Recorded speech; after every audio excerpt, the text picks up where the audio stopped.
Dans cette vidéo, vous allez voir l'évolution sur un mois.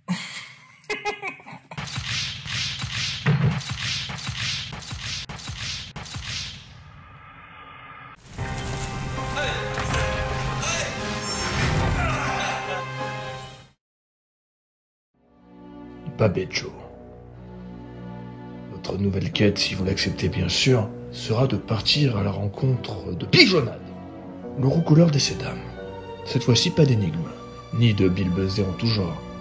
Il te donnera néanmoins un soutien pour ta prochaine quête, et crois-moi, tu en auras fortement besoin. Alors sois bien attentive. Et ne prête pas attention à ces apôtres, ce ne sont que des valets sans importance. Bonne chance, Babetjo. C'est là où tu constatage la masse, tu vois. Tu dis, bon, ouais, le mec, il a pris de la masse. Il n'a pas arrêté, il n'a pas lâché. J'arrive en fin de prise de masse. On peut appeler ça une prise de masse. Bon, allez, on va dire que c'est une prise de masse. Je suis quand même resté relativement propre. Je dois être à 18% de matière grasse, un truc comme ça. Peut-être un peu plus, peut-être un peu plus. J'ai pas abandonné une seule seconde alors qu'il s'est passé quand même de drôles de choses. Enfin, de drôles de choses. Hein. Il s'est passé des choses un peu difficiles cette année quand même. Et j'ai pas abandonné. Pourquoi? Parce que cette fois-ci, j'ai fait un vrai cheminement vers la musculation. Pourquoi? Parce que je suis dans une réelle quête de progression. Une vraie quête de progression, que ce soit physiquement que dans les perfs. Et c'est ce qui fait qu'aujourd'hui je prends mon pied. Parce qu'avant, il y avait vraiment que le côté physique. Donc je tapais des sèches tous les 3 mois en mode vas-y, j'ai envie de voir mes abdos un petit peu, j'ai envie qu'on voit mes biceps. Donc je faisais ça à l'arrache. Aujourd'hui, je suis plus du tout dans cette optique-là. Je suis vraiment dans l'optique de progression sur le long terme. Donc je fais ça intelligemment. Salut les amis, il faut que je vous raconte un traumatisme très très violent que j'ai subi depuis que je suis... Enfin, c'est atroce, vraiment atroce. Aujourd'hui, j'ai un complexe, un petit complexe, voilà, vous voyez là? Voilà, en fait, on croit que c'est de l'ombre, mais en fait, non, j'ai une dent qui est complètement grise. Elle est grisée, c'est comme ça. I got it and not on fire. Tu vois, même à la lumière, on sent qu'il y a une différence de teinte. Voilà, elle est grisée, elle est dévitalisée, complètement grisée. Qu'est-ce qui s'est passé? C'est une histoire assez bouleversante, vraiment, on va tous pleurer ensemble. Quand j'avais 8 ans, même pas 8 ans, peut-être 7, un truc comme ça. J'étais en colonie de vacances et on jouait un jeu dans un préau comme ça. Voilà, c'était le jeu de on bande quelqu'un et il doit dire t'es où Serge, et en fait toi tu dis je suis là, et tu vois, il faut le trouver en ayant les yeux bandés. J'avais les yeux bandés et je bandais bien déjà à l'époque bon, alors du coup je marchais comme ça et moi j'aimais bien faire mon intéressant, voilà, j'aimais bien qu'on me remarque hein. Oh tiens, c'est étonnant ça. Et du coup en fait je voyais très bien, c'est-à-dire j'avais mis le truc là et en fait je faisais mon intéressant, je faisais ah t'es où, mais je vois très bien, tu vois, ah, je fais semblant d'aller dans une mauvaise direction. Et à un moment, la personne que je pourchassais dans la ville s'est mis à longer comme ça. Déjà l'ambiance, ton cabinet est très différente des autres cabinets. Oui. C'est qui chante là? C'est une chanson d'Elton John. Oui, mais c'est pas Elton John qui chante. Non. Mais d'habitude, je mets Radio Latina, mec. Et à la fin de la séance, on fera une vraie empreinte pour fabriquer ta couronne. C'est bon? C'est bon. Bon bah salut. Le contexte est le suivant. J'ai été invité par monsieur Vincent Issertel à Dijon directement. Il m'a fait venir, elle m'a payé un putain d'hôtel. Très sympa, très classe, très très classe. Et pour faire un petit tournage avec lui pour sa chaîne, je vais en profiter pour faire 2-3 images. Voilà. Je kiffe bien quand on me paye des trucs. Genre, viens là, je te paye tout. Tu payes rien, mec. Viens, je te paye tout. C'est un peu haussmannien ici, un petit peu quoi. Dijon? Ouais. Un petit peu, il y a des nuances. C'est bourgeois comme. Ouais, c'est riche, non?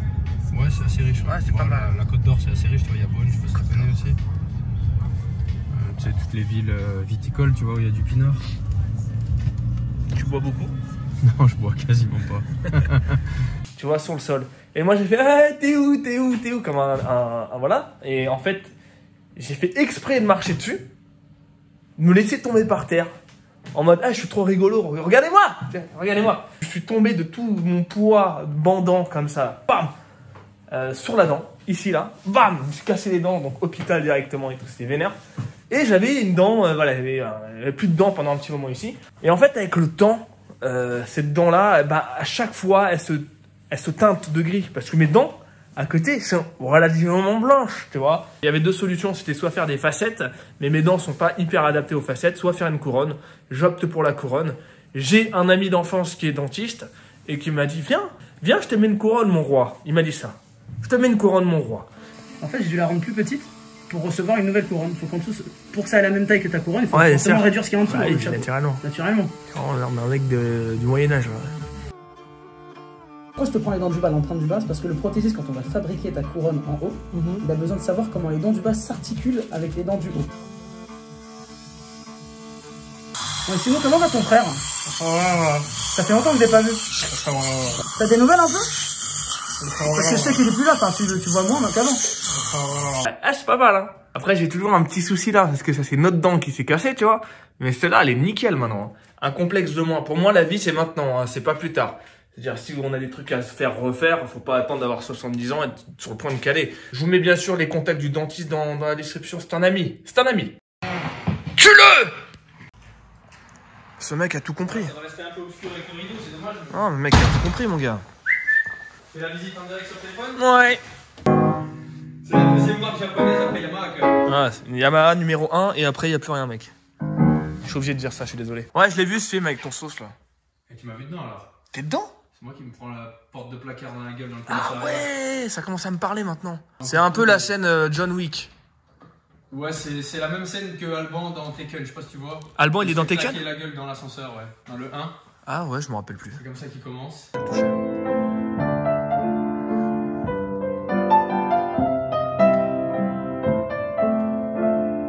Fuck!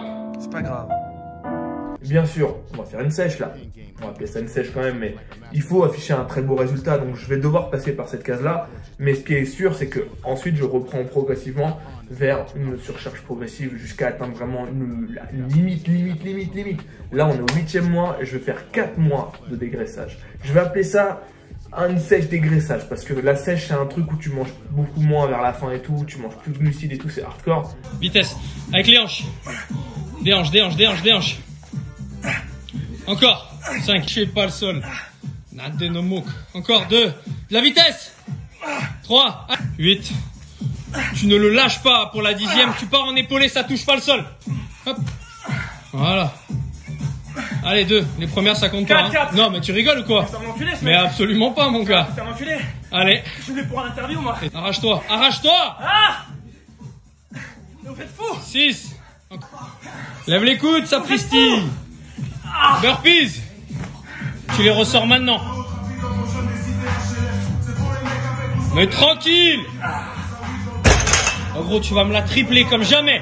Tranquille. Pense à ce que je t'ai dit.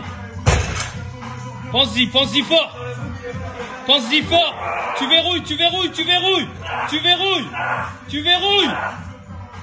Il est là. Pourquoi tu gagnes du temps en burpees? Tu sais pas ce que c'est? Ça? Mec, je fais la muscu, moi. Tu te laisses descendre sur le sac, tu ramènes tes pieds, tu sautes et t'enchaînes. Ok, ça va. 5, magnifique. Laisse-toi tomber, gros. Faut que ton torse il s'écrase sur le sac. 5. Voilà, c'est ça. 6, les deux pieds en même temps. Bon. Ah, gros! Non. Hey! J'ai pas tapé Je suis fort. pas de ce milieu, je t'ai dit! Wallah, j'ai pas tapé Mais je fort. suis pas de ce putain de milieu, mec! Encore. C'est pas normal de me taper dans le ventre quand je... Encore. Y'a rien de normal dans ce qui se Je passe. tape tout doucement comme tu parles.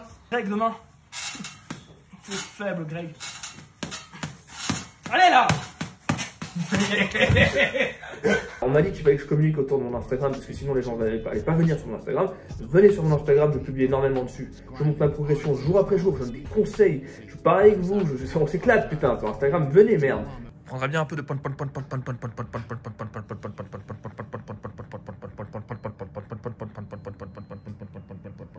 Je voulais vous dire également, là, vous m'avez vu, j'ai tourné un truc à Dijon, c'est une sorte d'interview, enfin c'est pas une sorte, c'est une énorme interview, je crois. Jamais j'ai balancé autant de dossiers sur moi, autant de trucs. Je disais, le mec est vraiment très bon, donc t'as envie de te livrer, t'as envie de te lâcher. Tue-le! One welfare check away from the spare, so I can this one for you. See, we going to make it, boo. We realistic people. I'll help you, queen, find you back in your roots.